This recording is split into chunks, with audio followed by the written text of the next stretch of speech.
मुगल शासक बाबर 1526 में भारत आया। 1528 तक वह अवध वर्तमान अयोध्या तक पहुंच गया।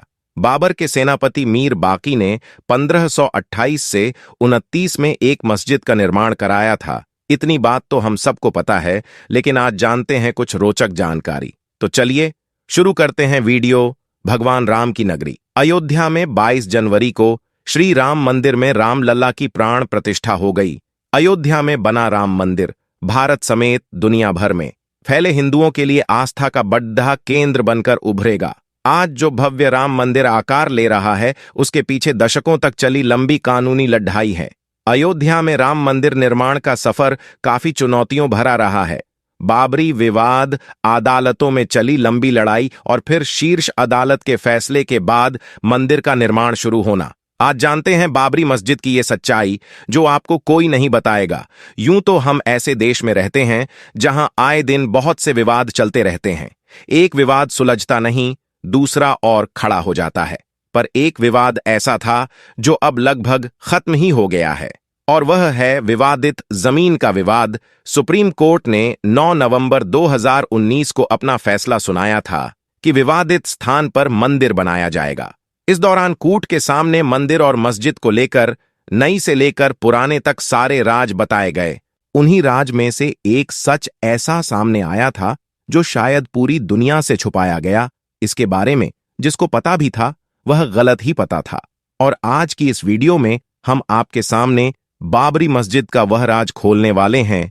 तो वीडियो को लास्ट तक देखना और कमेंट करके बताना, क्या आपको पहले से यह पता था? तो चलिए शुरू करते हैं।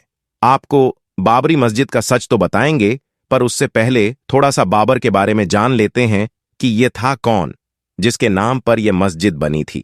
बाबर भारत के पहले मुगल सम्राट थे, जिनका पूरा नाम जहीरुद्दीन मोहम्मद बाबर था। जहीरुद्दीन मोहम्मद बाबर 14 फरवरी 1483 को अंदीजान में पैदा हुए, जो फिलहाल उज़्बेकिस्तान का हिस्सा है।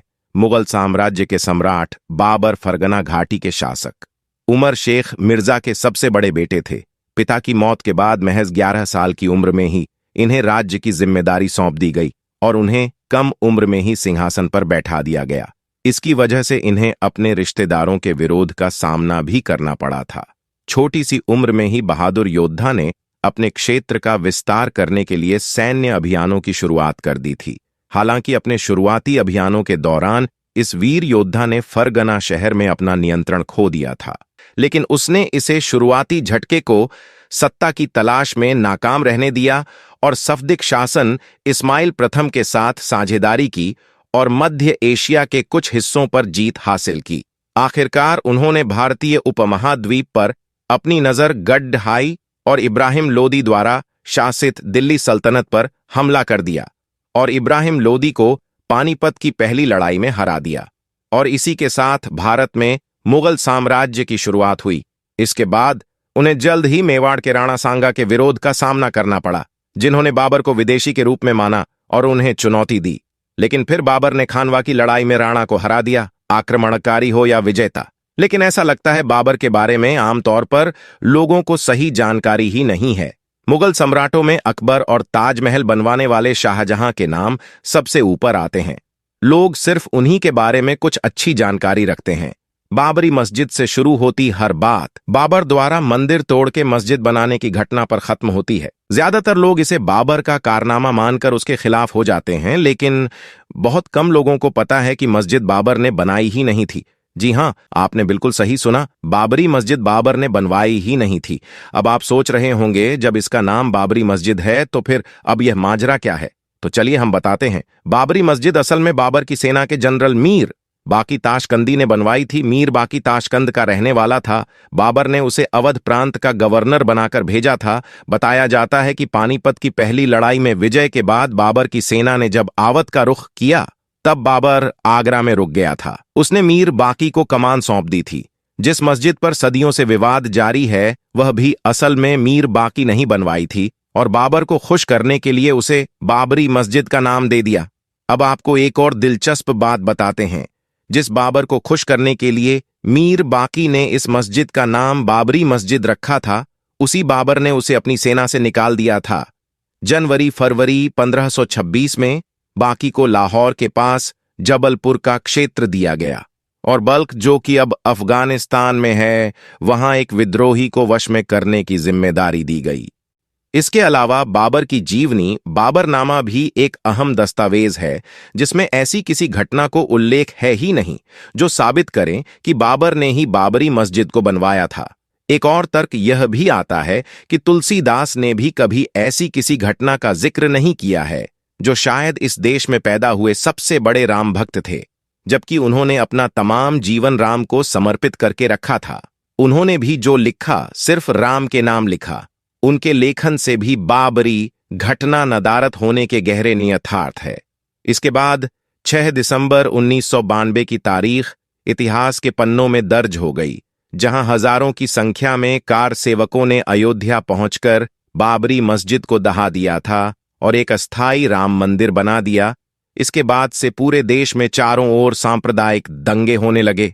इसमें करीब 2000 लोगों ने अपनी जान गंवाई।